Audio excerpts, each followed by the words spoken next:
Bahaushiyar tashar da ke tsaye gaskiya kuma ɗacin ta masu kallo da sauraro assalamu alaikum barkanmu da asubahin yau litinin 2 ga watan zulhijja shekara 1447 bayan hijirar manzon Allah sallallahu alaihi wasallam daga Makka zuwa Madina daidai kenan da 20 ga watan Afrilun 2026 miladiya.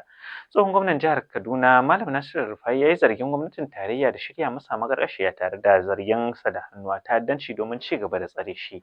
Mai ba shi shawara kan yaɗa labarai Muyiwa Adeke shi ne sanar da haka wata sanarwa da ya fitar jiya Lahadi ya ce gwamnatin na shirin rika masa zargin don bayar da damar ci gaba da tsare shi. Gwamnatin tarayya ta fara aikin tabbatar wato tashar wutar lantarki mai amfani da hasken rana mai karfin megawatt ɗaya a jami'ar Bayero da ke Kano.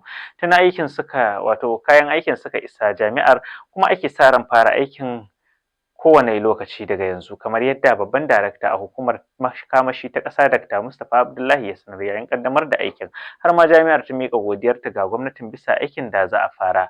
Hukumar shirye-shiryen rabawar share fagen shiga jami'a a Najeriya JAMB ta sanar da fitar da sakamakon ɗaliban da suka rubuta jarrabawar a ranakun Juma'a da Asabar. Hukumar ta ce ta fitar da sakamakon ɗalibai miliyan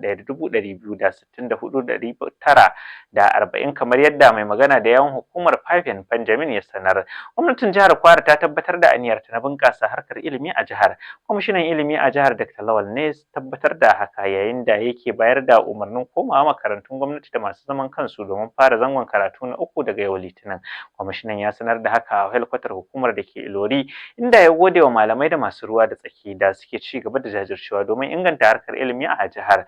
Ƙungiyar Serap ta buƙaci shugaban Najeriya Bola Ahmed Tinubu da ya umarci ministan yaɗa labarai Muhammad Idris da hukumar kula da kafafen yaɗa labarai ta ƙasa NBC domin janye takunkumi da shirin fara sanya tara ga kafafen yaɗa labarai da ɗan jarida.